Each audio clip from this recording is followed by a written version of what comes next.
டோலர்களே, இந்த வீடியோ யாரோட மனதையும் புண்படுத்துறது நோக்கமில்ல பாத்துக்குங்க. அதையும் மீறி எந்த டோலரோடைய மனதாவது புண்பட்டா அதுக்கு கம்பெனி பொறுப்பில்ல.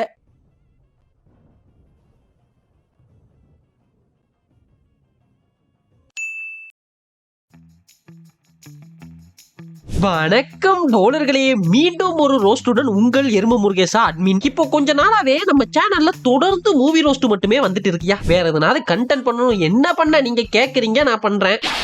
சப்ஸ்கிரைபர்ஸ் சொல்றான் அட்மின் முடிக்கிறான். சோ இந்த வாரம் எந்த படத்தோட ரோஸ்ட்னா, என்னையா ஓவரா பேசுறானே தவிர பாம்ப வெளிய விட மாட்டேங்கிறானே. நம்ம மகேஷ் பாபு நடிச்சு வெளியான குண்டூர் காரம். அப்போ ஆரம்பிக்கலாங்களா?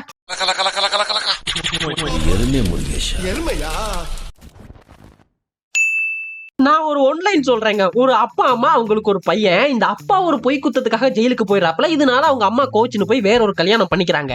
இப்ப அந்த பையன் இருக்கான, அவன் வளர்ந்து பெரியவனானதும் அந்த அம்மா கூட மறுபடி சேர்ந்தானா, அவங்க அம்மாக்கு இன்னும் அவன் மேல பாசம் இருந்துச்சா இல்லையான்றது தாங்க. இதை வச்சு எவ்வளவு நேரம் ஒரு படம் எடுக்கலாம்? ஒரு அரை மணி நேரம் ஒரு ஷார்ட் பிலிம், மிஞ்சி மிஞ்சி போனா என்ன ஒரு மணி நேரத்துக்கு ஒரு படம் எடுத்துடலாமா? ஆனா இங்க ஒருத்தன் இந்த வியாபாரமே ஆகாத கதையை வச்சு 2.5 மணி நேரத்துக்கு ஒரு படம் எடுத்திருக்காங்க. எஸ், இதுதாங்க குண்டூர்காரத்துடைய மொத்த கதையே. இப்போ என் வயசுக்கு தகுந்த மாதிரி சொல்லணும்னா, ஒரு காதல் கொண்டேன், ஜெயம், அந்த மாதிரி லவ் சப்ஜெக்டா சொல்லுங்க. அப்பதான் ஜனங்க ஏத்துக்குவாங்க. ஒரு அப்பா அம்மா, அவங்களுக்கு ஒரு பையன். அடடா, ஆரம்பமே அட்டகாசமா இருக்கு. அப்படியே மேல போறா சார். இந்த அப்பா ஒரு பொய் குத்தத்துக்காக ஜெயிலுக்கு போயிடறாப்ல. இதனால அவங்க அம்மா கோச்சுன்னு போய் வேற ஒரு கல்யாணம் பண்ணிக்கிறாங்க. டாப் கியரை போட்டு மேல தூக்கு தூக்கு தூக்குமா. இப்ப அந்த பையன் இருக்கான, அவன் வளர்ந்து பெரியவனானதும் அந்த அம்மா கூட மறுபடி சேர்ந்தானா, அவங்க அம்மாக்கு இன்னும் அவன் மேல பாசம் இருந்துச்சா இல்லையான்றது தாங்க. அது 100% ஓகே சார். இப்படி ஒரு கதை தான் நான் வாழ்க்கையில வலை வீசி தேடிக்கிட்டு இருந்தேன். இப்போ நாங்க ஃபன் ஃபேக்ட்க்கு வருவோம். இந்த அம்மா கோச்சுன்னு போனாங்கல்ல, இதுக்கு ஒரு காரண கதை இருக்குது. அதாவது என்னன்னா, ஓபன் பண்ணா நம்ம ஜெகபதி பாபுவை காட்டுறாங்க. என்னையா இது, ஆரம்பமே ஜெகபதி பாபுவா? ஆம பூந்த வீடும் ஜெகபதி பாபு வந்த சீனும் உருப்படாதுன்றது தெரியாதா? இனி வியாபாரமே ஆகாத கதைக்கு ஜெகபதி பாபுவை தான் கூட்டின்னு வர முடியும். இதெல்லாம் ஒரு தொழில் நேக்குமா? படம் மொக்கையா இருக்க போகுது, ஸ்டார்டிங்ல இருந்து ஓடிருங்கடான்னு டைரக்டர் குறியீடு வைக்கிறாப்புல குறியீடு. அது தெரியாம சரி, நம்ம மேட்ருக்கு வருவோம். ஜெகபதி பாபு அவருடைய அண்ணன் சுனிலோட வந்து ஹீரோவோட அப்பாவோட குடோனுக்கு தீ வச்சிடறாங்க. அப்போ அங்க நடக்கக்கூடிய சண்டையில ஹீரோவுடைய அப்பாவுடைய தங்கச்சியோடைய புருஷன் தெரியாதனமா ஜெகபதி பாபுவோட அண்ணன் சுனில வெட்டிறாப்ல. அதே சமயத்துல நம்ம ஹீரோக்கு கண்ணுல ஒரு தீப்பொறி பட்டதுல கண்ணுல காயம் வந்துருது. ஹீரோவுடைய அப்பா என்ன சொல்றாருன்னா, எனக்கு என் தங்கச்சி புருஷனை ஜெயில இருந்து வெளியே கொண்டு வரதாப்பா முக்கியம், அதை விட எந்த ஒரு பெரிய விஷயமும் இல்லன்றாப்ல. இப்போ அம்மா என்ன சொல்றாங்கன்னா, இல்லைங்க, நம்ம புள்ளைய ஹாஸ்பிட்டலுக்கு கூட்டிட்டு போய் காப்பாத்தணும், அதுதான் முக்கியம்ன்றாங்க. இந்த சண்டையில அம்மா கோச்சுன்னு போயிடுறாங்க. இங்க தாங்க முக்கியமான மேட்ரு. அம்மா கோச்சுன்னு போனதும் வீட்டு கதவை சாத்திடுறாங்க. ஏண்டா வீட்டு கதவையா சாத்துறீங்க, நான் இனி இந்த வீட்டுக்கே வரமாட்டேன்டா அப்படின்னு அம்மா கோச்சுன்னு போய் வேற ஒரு கல்யாணம் பண்ணிக்கிறாங்க. அதே மாதிரி கோர்ட்ல போய் ஜெகபதி பாபுவுடைய அண்ணனை கொன்னது ஏன் புருஷன் தான் அப்படின்னு ஹீரோவுடைய அப்பாவையும் மாட்டி விட்டுறாங்க. இதுதாங்க கதை சுருக்கம். உன்னை கூட்டிட்டு போறேன்னு சொன்னப்போ நான் கொஞ்சம் கூட யோசிக்காம கதவை சாத்த சொன்னேன். அதனால மனசு உடைஞ்சவதான் இங்க இருந்து கிளம்பி போயிட்டா. டோலர்களே, புருஷன் பொண்டாட்டி பிரிஞ்சதுக்கு கதவை சாத்துறதெல்லாம் ஒரு காரணமா எங்கேயாவது கேள்விப்பட்டிருக்கீங்களா? ஆனா இது புதுசா இருக்குனே, புதுசா இருக்கு. யாரா அவனுங்க சீரியஸா காமெடி பண்ணிட்டு இருக்கானுங்க. கடைசி வரைக்கும் கதவை சாத்தி விளையாடுனீங்களே தவிர ஹீரோ கண்ணை எவனும் சரி பண்ணல. ஐயோ மகனே, அத பத்தி யோசிக்கவே இல்லையே. நமக்கு லெஃப்ட் வீடியோ வீக்டா. A few minutes later. ஏற்கனவே உனக்கு ஒரு கண்ணு தெரியாது, இதுல கருப்பு கண்ணாடி போட்டா ஏதாவது தெரியுமா? இப்படி கதவை சாத்துனதுக்கு கோச்சுன்னு போன அம்மா பாலிடிக்ஸ்ல சேர்ந்து பெரிய பாலிட்டிஷியனா மாறிடுறாங்க. ஏன்னா அவங்களுடைய அப்பா ஒரு கட்சி வச்சிருப்பாப்ல, சோ அதே கட்சியில ஒரு பாலிட்டிஷியனா ஆகிடுறாங்க. சோ பையன் பெரியவனானதோ, அதாவது நம்ம ஹீரோ பெரியவனானதோ, எங்கேயுமே சொத்தை கேட்டு வந்துருவானோன்னு நினைச்சு ஹீரோவுடைய தாத்தா, அதாவது பிரகாஷ் ராஜ், அவங்க அம்மாவுக்கும் அவருக்கும் எந்தவித சம்பந்தமுமே இல்ல அப்படின்னு கையெழுத்து போடுறதுக்காக ஹீரோவை கூப்பிடுவாங்க. அவர் அங்க போய் எங்க அம்மா வந்து கையெழுத்து போட சொன்னா தாப்பா நான் போடுவேன் அப்படின்னு அடம் பிடிச்சி அங்க ஒரு ரகலை பண்ணிட்டு வந்துருவாரு. புருஷன் வேணாங்கிறதுக்கு டிவோர்ஸ், புள்ளைய வேணாங்கிறதுக்கு என்ன சொல்லுது? அவங்கள வந்து சொல்ல ஒன்னு என்ன 100 போடுறேன்.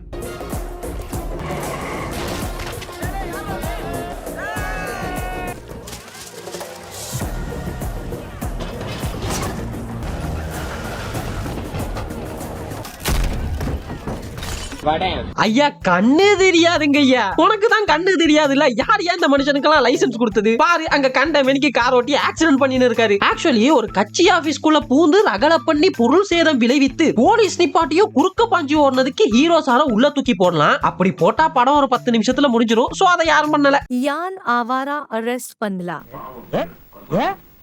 அவர்தான் கதையிலேயே ஒரு பெரிய டர்னிங் பாயிண்ட்.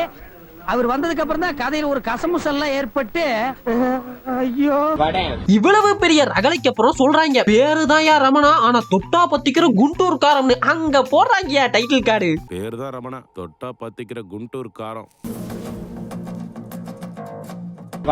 குண்டூர் காரம் சரி, அது என்ன ஹைலி இன்ஃப்ளேமபிள். எங்க பாஸ் கிட்ட உரைச்சு பாக்குறீங்களா? அவர் திரும்ப உரைச்சினாருன்னு வை பூரா பத்திக்கிட்டு எரியும்டா. ஒரசனாத்தான் எரிவாமாடா. கூட வந்தவனே கன்ஃபார்மா சொல்லிட்டா தூக்கி ஒரச்சு அப்படிலாம் ஒரச்சு எங்கேயுமே எரிஞ்சல உள்ள முள்ளு கம்பிடா. ஏ முள்ளு கம்பி குத்துடா. ஐயோ ஐயோ எரியுதா. ஐயோ எரியுதா. புகையே வரல. ஐயோ ரத்தம் கொட்டுது. ஐயோ முள்ளு கம்பிடா. ஐயோ கம்ப்யூட்டர் இருக்கா பிச்சு விடு. இங்க திரும்ப நீ வரலையே. அப்ப இனிமேல் உன் பேர் highly inflammable இல்ல ரத்த திருமுகம் தான். இப்போ கதைப்படியா அண்ணனை ஒவ்வொரு வாட்டியும் கையெழுத்து போடுறதுக்காக கூப்பிடுவாங்க. அவரும் வருவாரு, அம்மாவை பார்க்கணும்னு அம்மா வரமாட்டாங்க, போயிடுவாரு. இப்படியே 1 மணி நேரம் படத்தை ஓட்டிடுவாங்க. அதுவும் உங்க கட்சி ஆபீஸ்ல எல்லாம் ஒரு லாயர் இருப்பாப்ல, அவர்கிட்ட தான் அந்த கையெழுத்து வாங்குற பொறுப்பு ஒப்படைக்கப்பட்டிருக்கும். ஆனா அந்த மனுஷன் லாயரா இல்ல வெள்ளை சட்டை போட்டிருக்காருன்னு ஸ்கூல் பிடி மாஸ்டர் கூட்டு வந்துட்டாங்களா அப்படின்னு கன்ஃபியூஷன் ஆகுற அளவுக்கு அநியாயத்துக்கு ஒரு டம்மி கேரக்டருங்க. சின்ன குழந்தை மாதிரி அழற. வேலை போனா பரவாயில்ல, உயிர் போயிடுன்னு தெரிஞ்சதுக்கு அப்புறம் அழுவாம ஸ்டாண்ட் அப் காமெடியன் மாதிரி சிரிக்கவா முடியும்? ஹீரோ இப்ப இந்த கையெழுத்து போடாம ரகல பண்ணின்னு இருப்பார்ல. நான் என் ஃபேன்ஸுக்கு தவிர கண்டவனுக்குலாம் ஆட்டோகிராஃப் போட மாட்டேன்.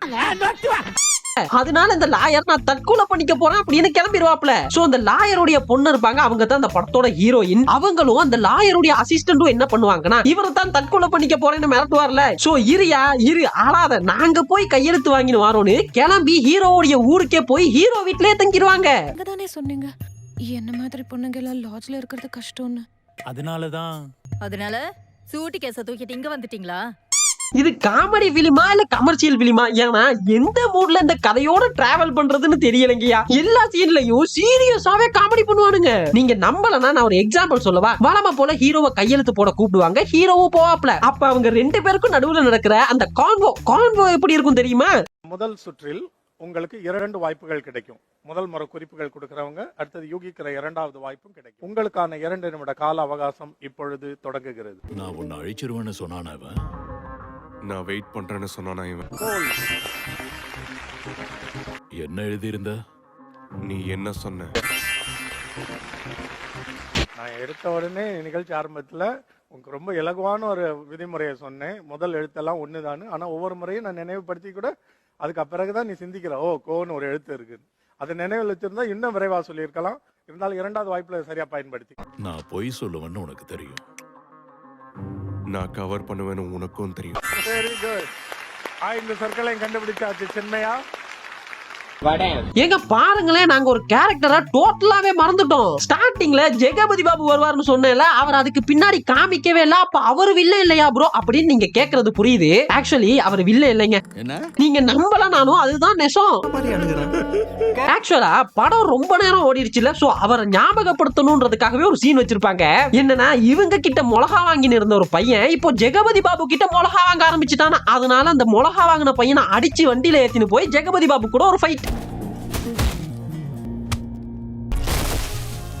ஐயோ, ஒரு காலத்துல எப்படி இருந்த வில்லையா நீ? கார்ப்பரேட் வில்லனா இருந்த, அப்புறம் உள்ளூர் வில்லனா மாறினா, அப்புறம் இந்த அப்பா வில்லனா இருந்து இப்ப நீ சப்போர்ட்டிங் வில்லன் ரோல்லாம் பண்ணின்னு இருக்க. நோ, படம் டியூரேஷனை கூட்டணும்னு ஒன்னு ஊறுகாவா யூஸ் பண்றாங்கண்ணா. அது சரி, இந்த மிளகா வாங்கின பையனை கார்ல ஏத்தின்னு வந்தாங்கல்ல, கார்ல எங்க வச்சு கூட்டின்னு வந்தாங்கன்னு தெரியுமா?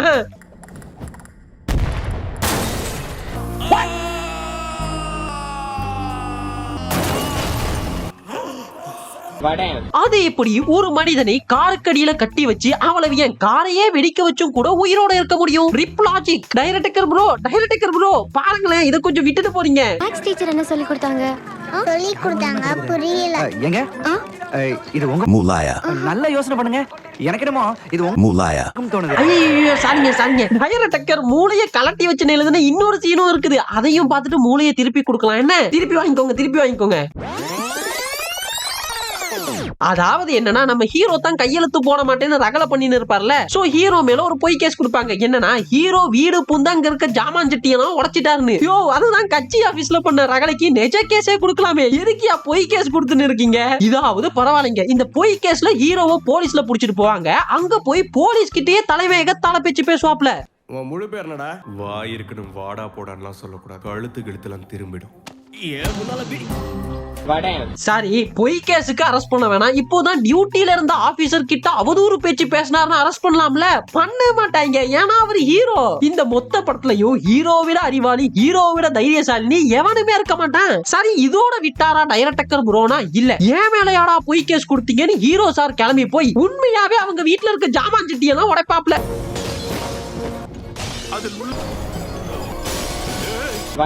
ஏன்பா இப்ப அரெஸ்ட் பண்ணலாம்ல? பண்ண மாட்டாங்க. ஏன்டா இப்ப அவர் அரெஸ்ட் பண்ணிரணும்? படத்தை யாரும் கொப்பலாம் வந்து நடிச்சு முடிச்சு கொடுப்பா அப்படிங்கிற கேள்வி வருது. அதனால ஒரு கமர்ஷியல் படமா நம்ம அந்த இடத்த தப்பி போறோம். ஒரு கலைஞர் டைரக்டர் ப்ரோ இப்போ எடுத்துக்கோங்க. மேக்ஸ் டீச்சர் என்ன சொல்லி கொடுத்தாங்க? புரியல. எங்க இது உங்க Mulaya. நல்ல யோசனை பண்ணுங்க. எனக்கு என்னமோ இது உங்க Mulaya. தோணுது. ஐயோ வெயிட்டுங்க. இன்னொரு சீன் இருக்குது படத்துல, அதையும் பார்த்துட்டு திருப்பி கொடுக்கலாம் என்ன? அதாவது என்னன்னா ஹீரோவை இப்ப அந்த பொய் கேஸ்ல அரெஸ்ட் பண்ணாங்கல்ல, அதுல இருந்து பெயில்ல தான் வெளியே வந்திருப்பாப்ல. அந்த பெயில் எப்படின்னா ஊரை விட்டு வெளியே போக கூடாது, ஆனா அண்ணன் சொந்த ஊருக்கே வந்துருவாப்ல. இதனால என்னன்னா போலீஸ் ஒரு படையை கூட்டிட்டு அண்ணன் அரெஸ்ட் பண்றதுக்கு வருவாங்க. படையோட வாரதுக்கு அண்ணன் என்ன டெரரிஸ்டா? ஒரு கான்ஸ்டபிள் போதாதா? ஆனா படையோட வந்த போலீஸ் தடையே இல்லாம ஹீரோ அவங்க ஊருக்காரங்களை வச்சு மிரட்டி திருப்பி அனுப்பிடுவாப்ல. ஸ்டேஷனுக்கு போனோம் வா. சிஏ சார் ஜீப்ல ஏத்துங்கடா. இல்ல எனக்கு புரியல, ஹீரோ பண்ணாத தப்புக்கு பொய் கேஸ் போட்டு அலப்பற பண்றீங்க, ஆனா திரும்ப சார் தப்பு தான் பண்ணின்னு இருக்காரு, அதுக்கு ஒரு பையன் அரெஸ்ட் பண்ற மாதிரி தெரியல. எனக்கு ஒரே ஒரு ஆசை தாங்க, படம் முடியறதுக்கு முன்னாடி இந்த படத்துல அறிவு இருக்க ஒரே ஒரு கேரக்டரையாவது பாத்துறணும், அவ்வளவுதான். வாய்ப்பில்லை ராஜா, வாய்ப்பில்லை. சரி அந்த டைரக்டருடைய மூல சாமானத்தை கொடுத்து அனுப்புங்கப்பா. மேக்ஸ் டீச்சர் என்ன சொல்லி கொடுத்தாங்க? புரியல. எங்க இது உங்க Mulaya. நல்ல யோசனை பண்ணுங்க. எனக்கு என்னமோ இது உங்க Mulaya. தோணுது. இந்த அறிவில்லாத கேரக்டர் அப்படின்னு கதைக்கும் போது தாங்க ஒண்ணு ஞாபகத்துக்கு வந்தது. அதாவது என்னன்னா ஹீரோவை போடுறதுக்கு கொஞ்சம் அடியாள்ஸ் அனுப்புவாங்க. அந்த வில்லனுக்கு எப்படின்னா கண்ணு தெரியாது, ஆனா ஹீரோவை கொள்ள வந்திருப்பான்.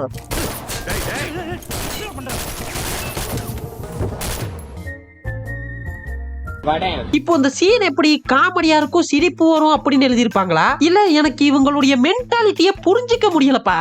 இது எத்தனை வரல்ற? எந்த வரல? தளபதி யாரு? உங்களுக்கு ஏன் சிரிப்பு வரவில்லை? இங்கிருந்து செருப்பு வரலன்னு சந்தோஷப்படு.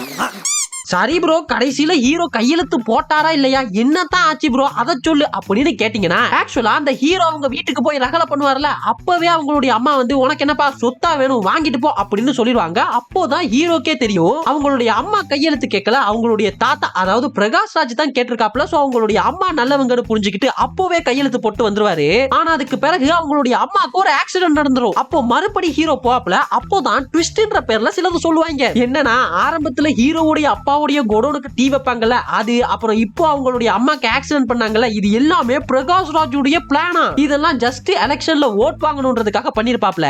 இது ஆரம்பத்திலே தெரிஞ்சுக்கிட்டு அவங்களுடைய அம்மா இன்னொரு மேரேஜ் பண்ணுவாங்கல்ல, அந்த மேரேஜ்ல அவங்களுக்கு ஒரு பையன் இருப்பான், அவன் பெத்த பையன் கிடையாது தப்பு பையனும். அதாவது என்ன சொல்ல வராங்கன்னா அவங்களுடைய அம்மா ஹீரோக்காக அதாவது அவங்க புள்ளைக்காக வாழ்ந்துட்டு இருப்பாங்க. அப்புறம் என்ன கிளைமேக்ஸ்ல அம்மாவும் புள்ளையும் ஒண்ணு சேர்றாங்க. கிரிஞ்சுங்க, கிரிஞ்ச் ஆஃப் தி இயர் உங்களுக்கு அவார்டே தரலாங்க. எப்பறாங்கண்ணே சூப்பர் கிரிஞ்சு, இந்த மாதிரி கிரிஞ்சு நான் பார்த்து வரலாங்க. இதுக்கு நடுவுல ஹீரோ ஹீரோயினுடைய கிரிஞ்சி லவ் ஸ்டோரின்னு வேற ஒரு ட்ராக் போயின்னு இருக்கும். ஆனா ஒண்ணுங்க, இந்த படத்துல ஹீரோயினை லவ்வுக்கு மட்டும் யூஸ் பண்ணாம நிறைய சாங்ஸ்ல ஆட விட்டுருப்பாங்க. அவங்களும் நல்லாவே ஆடி இருப்பாங்க. அதுக்கு வேணும்னா ஒரு அப்ரிசியேஷன் கொடுக்கலாம்ப்பா. பாருங்களேன், பாட்டுனதும் நீங்களாம் கேட்பீங்க ப்ரோ அந்த உள்ள கொஞ்சம் மடக்கி தட்ட மறந்துட்டீங்கன்னு. இந்த டப்பிங் சாங்ஸ் எல்லாம் கலாச்சி நான் போன வாரமே ஒரு வீடியோ போட்டிருப்பேன், பார்க்கலன்னா கண்டிப்பா போய் பாருங்க, அதுல இந்த பாட்டும் இருக்குது. அப்புறம் இந்த படத்தை பார்க்கும் பொழுது இந்த பாட்டெல்லாம் உங்களுக்கு ஒரு குறையாவே தெரியாது, ஏன்னா படம் கொடுக்குற அடி எப்படி இருக்கும். உள்ள கொஞ்சம் மடக்கி தட்டு, கொஞ்சம் உள்ள மடக்கி தட்டு. அவளுக்கு பொன்னி அரிசியா, ஆனா எனக்கு மட்டமான சன்ன அரிசியா. ஆனா டைரக்டர் ப்ரோ உங்களுக்கு தனி தைரியம் தாயா. ஏன்னா ஒரு மல்டி டேலண்டட் ரியாக்ஷன் ஸ்டாரை வச்சு ஒரு ஃபேமிலி இமோஷனல் டிராமா ட்ரை பண்ணிருக்கீங்க பாருங்க. பாலே ஆலியா நீ இந்த படத்துல ஹீரோ சார் சிரிக்கிற கிளிப் ஒன்னும் அழுகிற கிளிப் ஒன்னையும் போட்டு 6 வித்தியாசங்கள் கண்டுபிடிங்கன்னு தினமலர்ல கடைசி பக்கத்திலேயே போடலாம் போல. அப்படி ஒரு ஆக்டிங் மனுஷனோடது. அப்புறம் என்னங்க, இந்த மாசம் நீங்க கேட்ட எல்லா கண்டென்ட்டையும் கொடுத்துட்டேன். சோ அடுத்து என்ன கண்டென்ட் பண்ணலாம் அப்படின்றதையும் கமெண்ட்ஸ்ல சொல்லிருங்க. அண்ட் நீங்க போகும்போது கீழே பாருங்களேன், ஒரு சில லிங்க் எல்லாம் சும்மாவே கிடக்கும், போற போக்குல அதையும் ஃபாலோ பண்ணிக்கங்க. அப்புறம் என்னப்பா, அடுத்து இன்னொரு ரோஸ்ட் இல்லாத ரோஸ்ட் வீடியோல உங்களை சந்திக்கிறேன். அதுவரை நன்றி, வணக்கம். வட